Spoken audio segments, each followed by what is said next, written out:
We argued it. Oh. Jen Dalvin was a lawyer in that case. What did you say? Jen Dalvin was the lawyer in the Supreme Court. So, I saw that case in the court. Go ahead. wow. So what you're saying is that women should be able to have an abortion, and the 48 hours notice and how the Constitution wasn't protecting the woman who was having an abortion, and I found it actually very shocking that I forgot which the Supreme Court was going to review New Hampshire's abortion law, and it was clearly evident that the case was unconstitutional because it didn't protect the woman. Yeah. However, the outcome was actually it actually seems to be. I looked up information on how it's going now, and you do have to notify the parent 48 hours before the abortion takes place. However, the Constitution now does protect the woman, and if the woman needs immediate abortion for health effects, she's able to do so. Bypass, yeah. So look,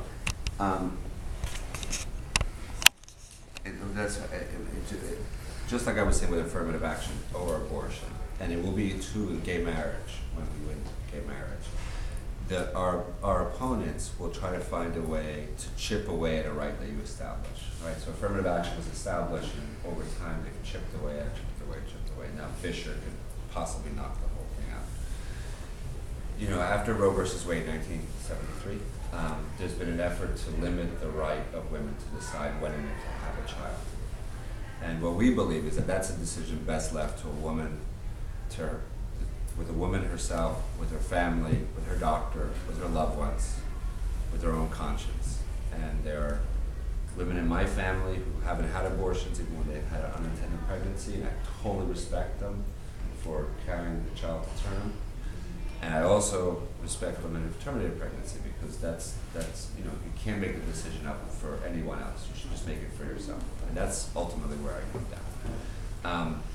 And what you've seen with the abortion, the Ayak case is an interesting one, right? The Ayak case was the most recent Supreme Court case as a way to limit, since women were given the right to terminate pregnancy until the point of viability.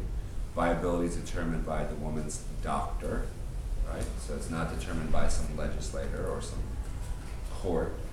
The woman with her doctor, when is the fetus viable? And then over time, they've then had to find a different way to try to take away that right. So they have the parental consent laws, right? That you got to tell your parent if you're an underage person. Makes sense in some context, but what if you're the victim of incest, right? What if your unintended pregnancies because your uncle, let's just put it that way, is the one doing it to you? You're really going to tell your father that your uncle's raping you? It's really hard to do. And so these are the exceptions, and these are just these are not hypotheticals. These are real simple cases. So the parental consent piece, the waiting period. They put the waiting period in place as a way to make it difficult to get the procedure. Right? If you make someone wait around for 24 hours or 48 hours, it's no big deal if you live in New York City and you have to go to a clinic across town, but it's difficult if you're in Helena, Montana, and you have to drive 9 hours to Billings to go get the procedure. Because then you have to wait there for 2 days. And sometimes there's only one clinic in some of these places. There's one clinic